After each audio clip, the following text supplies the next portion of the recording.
नमस्कार, मैं Ravish Kumar. Iran Qatar में अमेरिका के सैनिक ठिकानों पर हमला करता है और अमेरिका के राष्ट्रपति ट्रंप सीज फायर का ऐलान करते हैं। जो इसराइल सीज फायर के ऐलान के बाद भी गजा में सीज फायर आज भी नहीं कर रहा, वह क्या सीज फायर के लिए तैयार हो जाएगा और किन शर्तों पर हुआ है?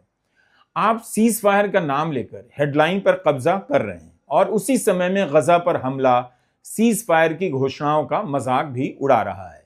तो इन बातों को ध्यान में रखते हुए शांति के नए मसीहा ट्रंप के सीज फायर के ऐलान को देखा जाना चाहिए। फिलहाल उनके ऐलान से यह तय करना मुश्किल हो गया है कि कतर के अल उदेद अमेरिका के सैनिक ठिकानों पर हमला करना बड़ी घटना है या ट्रंप का सीज फायर का ऐलान करना। सब इंतजार कर रहे थे कि ईरान ने कतर के दोहा के पास अमेरिका के सैनिक अड्डे पर हमला किया है, तो इसके बाद अमेरिका ईरान पर भयंकर जवाबी हमला करेगा और फिर उसके बाद ईरान का बचना मुश्किल हो जाएगा। लेकिन ट्रंप सीज फायर और युद्ध की समाप्ति की भाषा बोलने लग गए। क्या वाकई सीज फायर हो जाएगा? युद्ध का अंत हो जाएगा? ट्रंप के बयान पर संदेह किया जा रहा है। कहा जा रहा है कि भ्रामक है, लेकिन उन्होंने ईरान के हमले के बाद यह तो नहीं कहा कि अब अमेरिकी लड़ाकू विमानों का सामना करने के लिए तैयार हो जाओ। यही कहा कि हमला करके ईरान ने अपने सिस्टम से गुबार भड़ास निकाल लिया है। सीज फायर की घोषणा के कुछ घंटों बाद ट्रंप ने दोनों देशों से कहा कि युद्ध विराम शुरू हो चुका है, इसका उल्लंघन ना करें। मगर 3 घंटे भी नहीं बीते और खबर आने लगी कि युद्ध विराम का उल्लंघन हो गया है।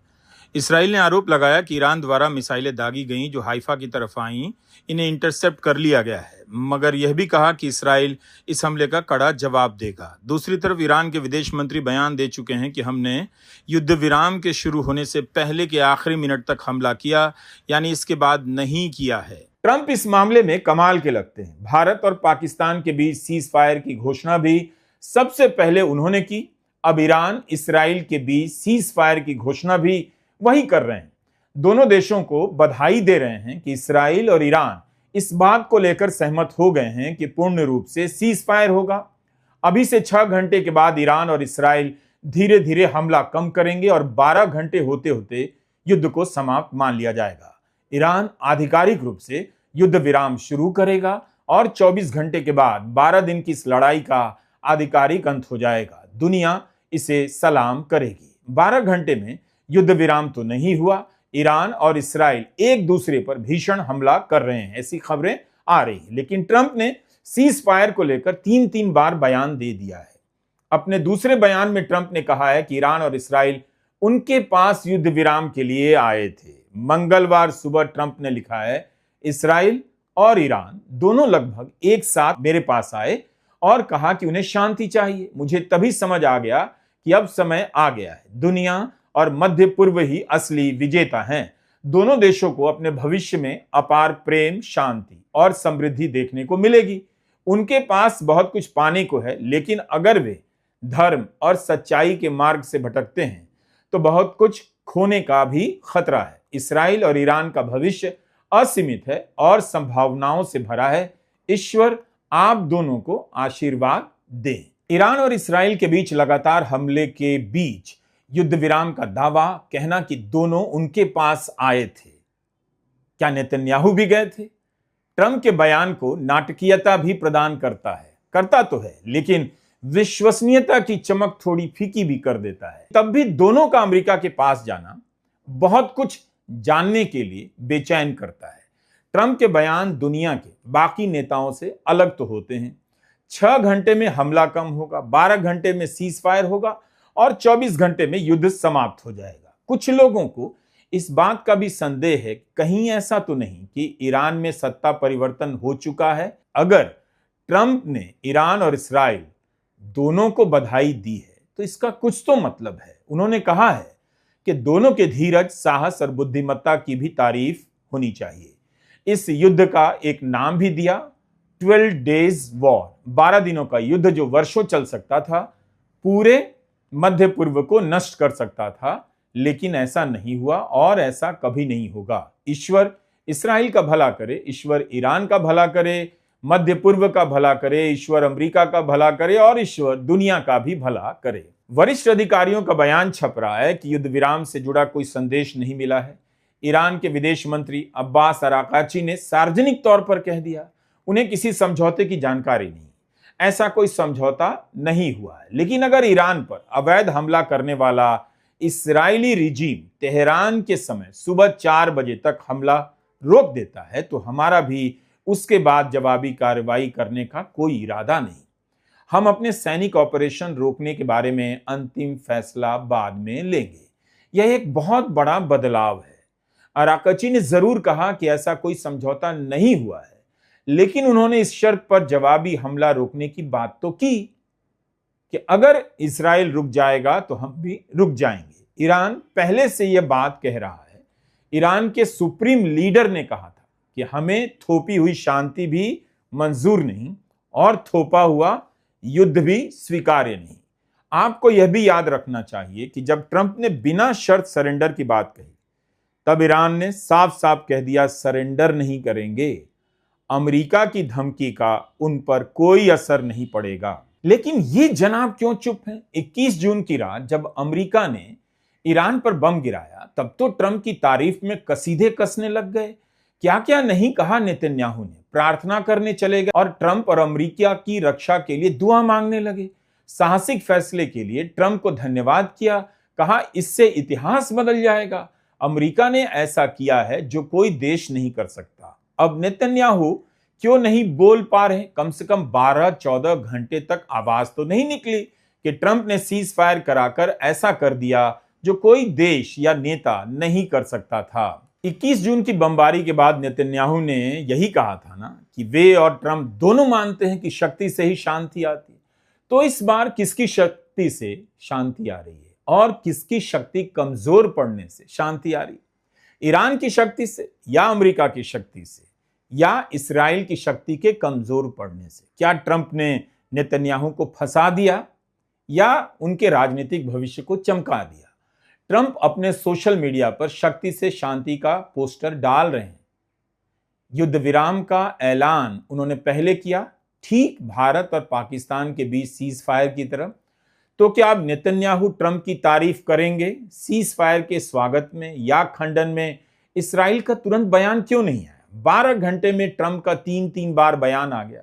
नेतन्याहू को बोलना तो पड़ेगा, लेकिन देखना होगा कि वे विजेता होने का नाटक किस तरह से करते हैं। गार्डियन अखबार ने न्यूज एजेंसी रॉयटर्स के हवाले से लिखा है कि सोमवार को ट्रंप ने इस्राएली प्रधानमंत्री बेन्यामिन नेतन्याहू से खुद बात की। वहीं उपराष्ट्रपति जेडी वांस ने तेहरान से बातचीत की। रॉयटर्स ने यह जानकारी व्हाइट हाउस के एक वरिष्ठ अधिकारी की जानकारी के आधार पर दी है। अधिकारी कौन है, इसका नाम गुप्त रखा गया है। इसके मुताबिक इस्राएल ने युद्ध विराम पर तभी सहमति दी जब यह साफ हो गया कि ईरान कोई नया हमला नहीं करेगा। ईरान की ओर से भी संकेत दिया गया कि अब आगे कोई हमला नहीं होगा। रॉयटर्स के अनुसार कतर ने पर्दे के पीछे इस समझौते को करवाने में अहम भूमिका निभाई। एक अधिकारी ने रॉयटर्स को जानकारी देते हुए बताया कि कतर के प्रधानमंत्री ने तेहरान से फोन पर बातचीत कर ईरान की सहमति सुनिश्चित की। यानी इस सीज फायर के पीछे अमेरिका, कतर और अन्य मध्यस्थों की एक संयुक्त कूटनीतिक कोशिश रही। ईरान को मनाने में कतर ने एक पुल की भूमिका निभाई। गजब का थिएटर है। युद्ध को थिएटर इसीलिए तो कहा जाता है। ईरान कतर पर हमला करता है, वहां के अमेरिकी सैनिक अड्डे पर करता है और कतर कहता है उसकी संप्रभुता पर भी हमला है, और वही कतर सीज फायर की डील भी करा रहा है। कुछ ही दिन पहले कूटनीति के विद्वान ऐलान कर रहे थे अब दुनिया में कूटनीति नाम की कोई चीज नहीं बची। किसी की बात पर भरोसा नहीं और किसी की बात की कोई उम्र नहीं रही। कतर का ईरान से बात करना, ट्रंप का इस्राएल से बात करना, सीज फायर का ऐलान करना, यह कूटनीति नहीं है तो क्या है? शुरू से ही जानकारों का एक हिस्सा यह मानता रहा कि यह हमला बहुत आगे नहीं जाएगा। यह भी हुआ है। लोग लिख रहे हैं कि ईरान और अमेरिका दोनों ने हमला करने से पहले एक दूसरे को जानकारी दे दी थी ताकि नुकसान कम से कम हो। आप कह सकते हैं कि युद्ध के बीच एक तरह से यह शांति का युद्ध अभ्यास भी था। ऐसी बमबारी की गई जिसमें ज्यादा नुकसान ना हो। ईरान के हमले के फौरन बाद ही खबरें आने लगी कि ट्रंप हमले का जवाब नहीं देने वाले हैं। हमले के कुछ घंटे के भीतर ही ट्रंप का वैसा ही बयान आया कि ईरान ने हमला करके अपने सिस्टम से सब निकाल लिया है, यानी अपना गुबार निकाल लिया है, और उम्मीद है कि इसके बाद अब आगे और नफरत नहीं होगी।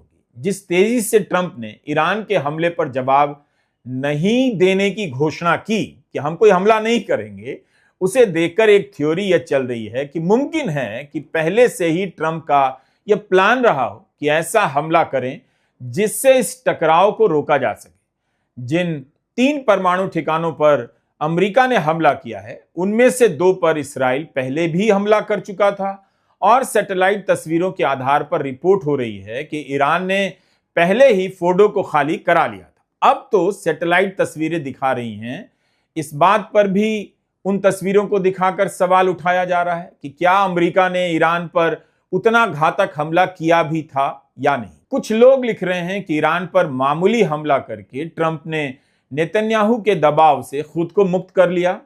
अब वे कह सकते हैं कि अमेरिका ने ईरान पर हमला कर दिया, मगर इसके आगे इस युद्ध में शामिल नहीं होंगे। तेल के जानकारों की बात भी सुनी जानी चाहिए। कूटनीति पर लिखने वाले एक समूह ने कहा कि इस टकराव की शुरुआत से ही बाजार की दिशा साफ रही है।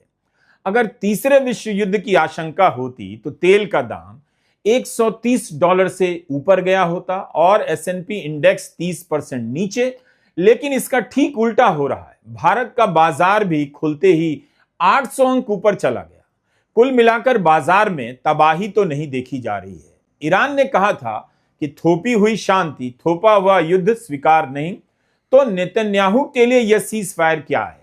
आखिर ईरान और इस्राइल दोनों इसकी पुष्टि क्यों नहीं कर रहे? क्यों नहीं तुरंत करने आए कि सीज फायर हो गया है? ईरान और इस्राइल के बीच सरेंडर किसने किया? अब इस पर बहस चलेगी। नेतन्याहू सरेंडर का नाम न दे दिया जाए। ईरान पर हमला कर अपना राजनीतिक भविष्य सुरक्षित करने वाले नेतन्याहू का क्या होगा? 12 घंटे तक नेतन्याहू क्यों चुप रहे? क्या उनका भाषण लिखने वाला नींद की गोली खाकर सो गया था? 21 जून को तो तुरंत बयान आया, ट्रंप ने इतिहास बदल दिया। कहीं ऐसा तो नहीं कि सीज फायर का ऐलान कर ट्रंप ने नेतन्याहू का भविष्य बदल दिया हो? अगर ट्रंप के हिसाब से सीज फायर होता है, तब तो नेतन्याहू की योजना और शक्ति की भी गंभीर समीक्षा होगी। क्या इस्राइल ईरान से लड़ पाया, जीत पाया? क्या क्या नहीं कहा गया कि ईरान के सुप्रीम लीडर खामेनेई को मार दिया जाएगा, उन्हें जीने का अधिकार नहीं, ईरान में सत्ता परिवर्तन होकर रहेगा। लेकिन क्या उनका यह सब मकसद पूरा हुआ? परमाणु ठिकाने पर बम गिराने को नेतन्याहू भुना नहीं सकते। सबको पता है कि ईरान के पास बम बनाने की क्षमता नष्ट नहीं हुई है। अमेरिका के बमों से परमाणु प्लांट को खास नुकसान नहीं पहुंचा है, बल्कि सबने यही देखा कि ईरान पर हमला करने गए नेतन्याहू को कुछ ही दिन के भीतर अमेरिका अमेरिका चिल्लाना पड़ा। ऐसा लगा कि वे अमेरिका के बिना एक दिन भी इस युद्ध में नहीं टिक सकते। तो क्या ट्रंप ने नेतन्याहू की बात भी मानी और हमेशा के लिए उन्हें कमजोर भी कर दिया? हमारे पास इस तरह के निष्कर्ष पर पहुंचने के कोई पुख्ता प्रमाण नहीं है, कारण भी नहीं, केवल सवाल है। यह जरूर दिखा कि आमने सामने की लड़ाई में इस्राइल ईरान पर हावी होते हुए भी टिक नहीं सका, क्योंकि ईरान कभी कमजोर पड़ा ही नहीं। ईरान ने अपना दबदबा तो दिखाया है। वह भले कई मामलों में कमजोर हो, लेकिन मैदान में आकर भिड़ गया। तब भी भिड़ा जब उसकी सेना की टॉप लीडरशिप को खत्म कर दिया गया। मध्य पूर्व के दब्बू देशों को भी बता दिया ईरान ने कि इस इलाके में अमेरिका से लड़ने की हिम्मत वही रखता है। इस्राइल की इतनी तारीफ होती है। अक्टूबर 2023 के बाद आज तक वह बंधकों को नहीं छुड़ा सका। आज तक हमास के नाम पर हजारों लोगों को मार दिया, अभी तक मार रहा है। उसी हमास से ट्रंप डील करते हैं और एक अमेरिकी बंधक को छुड़ा लेते हैं, जो साफ साफ बता गया कि नेतन्याहू कुछ भी नहीं है अमेरिका के बिना। इस्राइल के पास अचूक सैनिक शक्ति और रणनीति के नाम पर कुछ खास नहीं नजर आया इस लड़ाई में। कई बार संयोग से और अक्सर धोखे से ईरान से लेकर लेबनान की लीडरशिप को मार देना अलग बात है। मोबाइल फोन में पेगासस लगाकर किसी के बेडरूम से लेकर बाथरूम में झांकना अलग बात है। ऐसी क्षमता हो सकती है भी। युद्ध के मैदान में युद्ध के नियमों के तहत लड़ने का साहस दिखाना इन सब से काफी अलग होता है। पेजर में शॉर्ट सर्किट की क्षमता का प्रदर्शन करने वाला इस्राइल ईरान के जवाब के आगे कमजोर तो दिख रहा है। ईरान पर पहले हमला किया, लेकिन ईरान को सीज फायर के लिए मजबूर नहीं कर सका। सच्चाई तो यह है कि नेतन्याहू फंसते हुए लग रहे हैं। उन्हें अंदाजा नहीं रहा होगा कि ईरान ऐसी हालत कर देगा। नेतन्याहू को भी अंदाजा नहीं होगा कि अमेरिका से पूरी मदद नहीं मिलेगी। लेकिन यहां एक बात का ध्यान रखना चाहिए, इसराइल को लेकर अमेरिका का नजरिया लंबे समय के लिए बदला है। इस तरह की खुशफहमी नहीं पालनी चाहिए। हो सकता है कि अमेरिका में युद्ध के विरोध में, इसराइल के विरोध में जिस तरह का अप्रत्याशित प्रदर्शन हुआ है, चल रहा है, उसे देखते हुए सीज फायर किया गया हो, कुछ समय के लिए, कुछ साल के लिए, क्योंकि यह प्रोजेक्ट तो कई साल, कई दशक से चल रहा है, तो 1-2 साल और इंतजार कर सकते हैं। यही कारण है कि 21 जून की रात ईरान के परमाणु ठिकानों पर बम गिराने के बाद बम वर्षक विमान B-2 स्टेल्थ बॉम्बर अमेरिका लौट गए। ईरान ने इसराइल पर और इसराइल ने ईरान पर हमला करना शुरू कर दिया, लेकिन अमेरिका इसमें नहीं कूदा। इससे लग गया कि अमेरिका ने बता दिया उसकी भूमिका परमाणु ठिकानों तक ही सीमित थी, आगे युद्ध नहीं करेगा। ईरान ने जब अमेरिका को धमकी दी कि नतीजा भुगतने के लिए तैयार रहिए, तब अमेरिका ने कहा अगर अमेरिकी सैनिक ठिकानों को निशाना बनाया गया तो नहीं छोड़ेंगे। 21 जून की बमबारी के बाद ईरान ने कहा कि वह अमेरिका को नहीं छोड़ेगा। ईरान के सरकारी टीवी पर बाकायदा अमेरिकी सैनिक ठिकानों को मध्य पूर्व के नक्शे पर दिखाया गया, यहां यहां है और ईरान इन जगहों पर हमला कर सकता है। लेकिन कतर के अल उदेद सैनिक अड्डे पर हमले के बाद अमेरिका ने जवाबी हमला नहीं किया। तो क्या यह भी कंफ्यूज करने की नीति है? जैसे 2 हफ्ते का समय देकर अमेरिका ने 2 दिन में ईरान पर बम गिरा दिया, उसी तरह सीज फायर का बयान देकर ट्रंप कुछ और करना चाहते हो, इंतजार ही कर सकते हैं। 23 जून की रात का यह वीडियो मध्य पूर्व के लिए युद्ध का ऐलान से कम नहीं था, लेकिन 10 घंटे भी इस वीडियो की दहशत कायम नहीं रही। इंस्टाग्राम की रील की तरह आई और चली गई। दोहा के पास अमेरिका का मध्य पूर्व का सबसे बड़ा सैनिक अड्डा है। यहां अमेरिका का एयरबेस है, उस पर मिसाइलें दागकर ईरान ने केवल अमेरिका को नहीं, मध्य पूर्व के देशों को भी चुनौती दे दी। कतर ने इसे अपनी संप्रभुता पर हमला भी बताया। ट्रंप ने कहा कि अल उदेद में हमारे एयरबेस पर जो हमला हुआ है वो बहुत कमजोर है। हमले का नोटिस ईरान ने पहले ही दे दिया था। कोई हताहत नहीं हुआ। ईरान ने यह सब दिखाने के लिए किया था।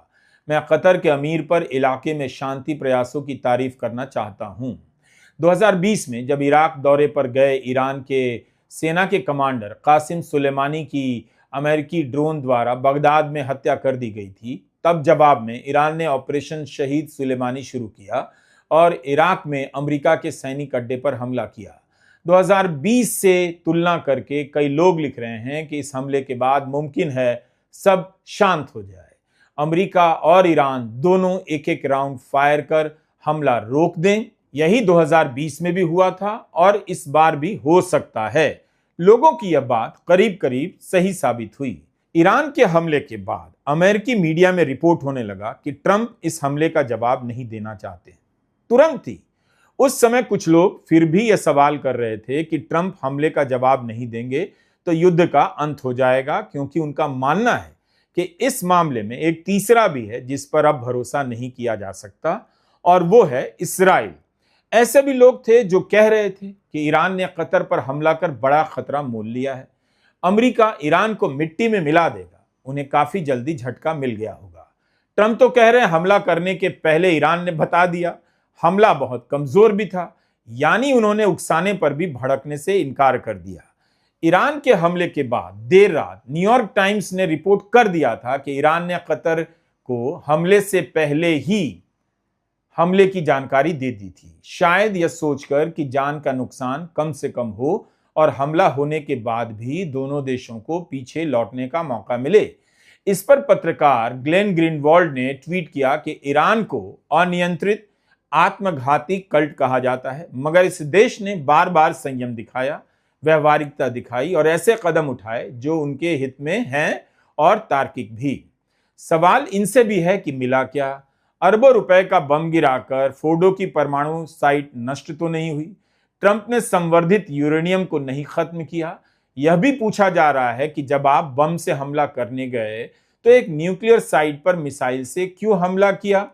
क्या आपका इरादा खत्म करने का था भी या बम गिराया है केवल दिखाना चाहते थे? फॉक्स न्यूज से बातचीत करते हुए उपराष्ट्रपति वांस ने कहा कि इस बात से कोई फर्क नहीं पड़ता कि ईरान ने अपने परमाणु ठिकानों से यूरेनियम हटा लिया था या नहीं, इसका तो सवाल ही नहीं था, कह रहे हैं वांस। अमेरिका भी कह रहा है कतर के एयरबेस से लड़ाकू विमान हटा लिए गए थे। इन बयानों से ही संदेह होता है कहीं नाटक तो नहीं चल रहा था। ईरान पर अमेरिका बम गिराए, ईरान अमेरिका के अड्डे पर हमला करेगा, अमेरिका सीज फायर करेगा। अगर यह नाटक भी है तो इस पूरे नाटक में ईरान ही नायक दिखाई दे रहा है, बाकी को आप चाहें तो साइड एक्टर कह सकते हैं। इसराइल ने ईरान पर हमला कर और अमेरिका ने ईरान पर बम गिराकर क्या हासिल किया? क्या उनका एक भी मकसद पूरा हुआ? यह सवाल उठ रहा है कि कहीं ऐसा तो नहीं कि रूस का सोचकर अमेरिका ने मध्य पूर्व में लंबी लड़ाई से खुद को पीछे कर लिया। रूस के राष्ट्रपति मॉस्को में ईरान के विदेश मंत्री का स्वागत करते हैं। अराकाची उन्हें खामेनेई का पत्र सौंपते हैं। खामेनेई ने रूस से समर्थन मांगा है। खबरों के मुताबिक पुतिन ने कहा रूस ईरान को समर्थन देने की दिशा में कदम उठा रहा है। तो क्या सीज फायर के ऐलान में इस मुलाकात की भी कोई भूमिका है? इस पर बात हो रही है। ट्रंप कह रहे हैं सीज फायर से मध्य पूर्व लंबे समय के लिए युद्ध में उलझने से बच गया। कहीं ऐसा तो नहीं कि ट्रंप ने अमेरिका को उलझने से बचा लिया, क्योंकि अगर अमेरिका लड़ाई में उलझता तो कुछ भी हो सकता था। अमेरिका को पता था कि ईरान को इतनी जल्दी नेस्तनाबूद करना आसान नहीं। ईरान ने संयम और साहस दोनों का परिचय तो दिया। इसराइल का रुक रुक कर मुकाबला भी किया और कूटनीतिक प्रयास भी जारी रखा। ठीक वैसे ही किया जैसे हजारों साल पुरानी सभ्यता का दावा करने वाले किसी भी देश को करना चाहिए। ईरान जानता है कि उसके पास एक चीज इसराइल से ज्यादा है और वह है हौसला, जज्बा। ईरान के भीतर बगावत की खबरें फैलाने वाले एक दिन सही हो सकते हैं, क्योंकि सत्ता हर जगह बदलनी भी चाहिए। लेकिन पिछले 12 दिनों में ईरान के भीतर बगावत जैसा कुछ नहीं दिखा, बल्कि जानकारों ने कहा कि हवाई हमले से सत्ता परिवर्तन नहीं होता, जमीन पर उतरकर लड़ना पड़ता है और कैप्चर करना पड़ता है। इसराइल ने जमीन से लड़ाई लड़ने का कोई प्रयास ही नहीं किया। अपनी क्षमता में शायद भरोसा न रहा हो। ईरान के लोगों ने संदेश दिया कि हम अपनी सरकार से परेशान हैं, हो सकते हैं, लेकिन अमेरिका और इसराइल के साथ मिलकर सत्ता परिवर्तन नहीं करवाना चाहते। लोगों ने पश्चिम के ये जो रक्षक हैं उन्हें खूब सुनाया भी। जो लोग मौजूदा शासन से ईरान की आजादी की बातें करते रहे हैं उन्हें भी नकार दिया, साफ कर दिया कि आप बम गिराकर हमारी हत्या कर हमारी आजादी की बात नहीं कर सकते। युद्ध में केवल बम ही बात नहीं करता, लोग भी बातें करते हैं। इस युद्ध में जिस तरह की बातें हुई हैं वो बम से भी ज्यादा प्रभावशाली है। ध्यान से सुनिए उन बातों को और समझिए युद्ध के प्रभावों को। नमस्कार, मैं रवीश कुमार।